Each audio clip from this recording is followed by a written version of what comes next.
Sahabat yang dikasihi Tuhan, mari sekarang ini kita berdoa. Kami mempersiapkan diri mendengar firman-Mu, nyatakanlah kebenaran sabda-Mu kepada kami. Kami mohon dalam nama Bapa, Putra, dan Roh Kudus. Amin. Sabda Tuhan terambil dari kitab Yudas pasal yang pertama ayat yang ke-20.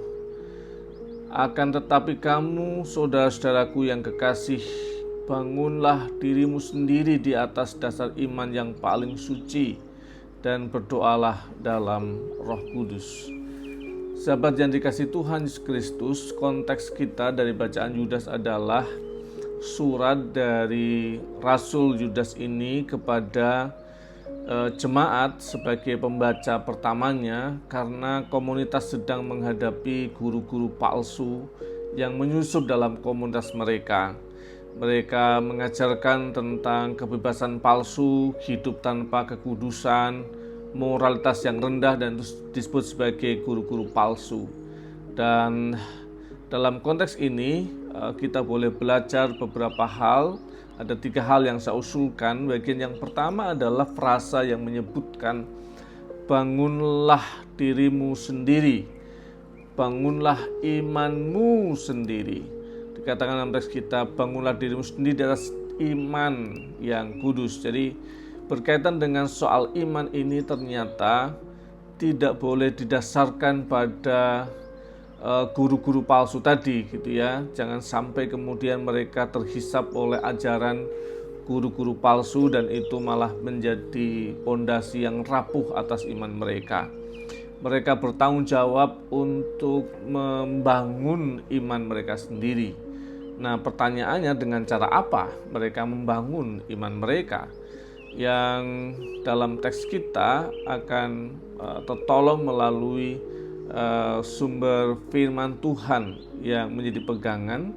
Yang kedua adalah soal disiplin rohani dengan kesetiaan hidup dengan firman Tuhan dan menjalankannya.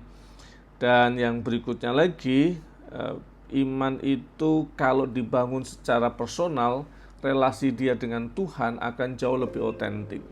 Ketika iman itu dibangun karena pengalaman otentik seseorang, maka dia akan semakin kuat, lebih dalam pondasinya sehingga tidak gampang goyah. Tetapi kalau iman itu didasarkan pada mengikuti sumber tertentu, guru tertentu, dan ternyata terbukti bahwa gurunya itu tidak benar, maka dia akan menjadi oleng. Ketika iman itu didasarkan pada rasa hormat yang berlebihan kepada seseorang, rasa kagum terhadap seseorang, atau bahkan fanatisme sempit terhadap guru-guru palsu, itu akan jadi resiko besar. Makanya Yudas mengingatkan jemaat untuk hal itu. Nah, sekarang kalau konteks kita, bagaimana kita membangun iman kita dari disiplin rohani. Kita baca Alkitab, kita renungkan, itu sebagai dasar kita untuk kita jalankan dalam hidup. Yang kedua adalah imanmu yang paling suci. Apa yang disebut dengan iman yang paling suci, iman yang paling kudus dalam arti harafiahnya? Ini terkait dengan soal iman yang benar. Ya, jadi bukan soal kuat atau lemah, tetapi iman yang benar. Dan iman yang benar itu didasarkan pada Yesus Kristus. Jadi seluruh penghayatan iman, kalau kemudian diarahkan pada Kristus, maka kita akan tahu bahwa Tuhanlah sumber keselamatan kita. Tuhanlah sumber kekuatan kita. Tuhanlah sumber segala berkat buat kita. Jadi kalau kita ngomong soal iman pada Yesus Kristus, sekedar contoh saja ya, di minggu yang lalu, hari Minggu, saya menyampaikan tentang Tuhan Yesus itu punya 5 mujizat. Soal makan minum, sakit penyakit, ngusir setan, alam semesta, dan menghidupkan orang mati. Artinya bahwa Tuhan Yesus itu punya kuasa melampaui seluruh persoalan makan minum kita, punya kuasa melampaui setan, punya kuasa melampaui alam semesta, punya kuasa melampaui persoalan sakit penyakit kita, punya kuasa melampaui kematian karena Dia adalah Allah yang hidup. Jadi ketika kita taruh itu kepada Kristus, maka kita akan punya harapan melampaui semua persoalan hidup ini. Dan itu yang Tuhan mau kita hidupi dalam diri kita. Menaruh iman yang paling suci atau yang paling benar, menaruhnya pada Kristus. Itu bagian penting iman kita. Yang berikutnya lagi berkaitan dengan soal frase berdoalah dalam Roh Kudus. Ini penting untuk dinyatakan kepada umat pada waktu itu, supaya kita menghayati bahwa Roh Kudus itu ada sebagai roh penolong, roh penghibur untuk kita. Bahkan di saat kita mengalami situasi yang kita nggak tahu harus doa apa, Dia jadi pendoa syafaat buat kita.